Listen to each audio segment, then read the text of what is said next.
this is Dick Morris. Thanks for watching. The masters of America have just spoken. The International Monetary Fund, the IMF, the new Führer in our economic system, has just spoken. See, the G20 group of nations, the top 20 countries in the world, including such luminaries as Argentina and India and all kinds of countries that haven't paid their debts, have gotten together and empowered the IMF to set standards for the economies of each country.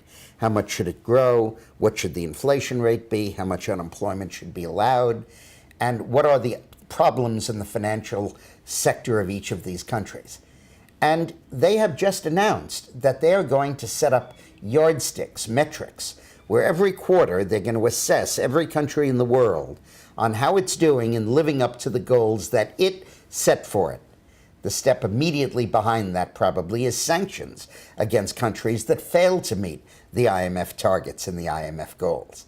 This is a total surrender of our economic sovereignty, and we're surrendering it essentially to the European central bankers. Because you see, the 20 nations in the G20 aren't really 20 countries.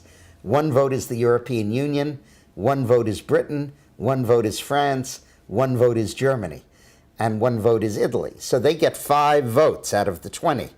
The United States, which has a GDP equal to the top 15 of the other 20 countries, gets 1 vote. And Argentina gets 1 vote. Indonesia gets 1 vote. So that Saudi Arabia is on it. They get 1 vote. So that really what you're talking about here is an international global community of the bureaucrats and the bankers at the European Central Bank controlling the global economy, telling us in the United States how much we should pay in taxes, how much we should do in spending, what we should make, what our economy should be regulated to do, essentially imposing itself as a super Federal Reserve Board. This surrender of sovereignty is totally new.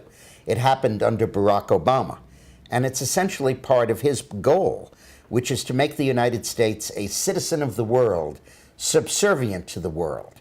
Well, that might be okay if the world were a democracy, but it's not. Most of the countries and population in the G20 are ruthless dictatorships. China, in effect Russia, Saudi Arabia, they cut off hands, countries that are clearly not democratic. And by subjecting ourselves to their will, we are surrendering our economic sovereignty. And the IMF took a big step toward that last week, and nobody noticed. But you noticed, and thanks for tuning in.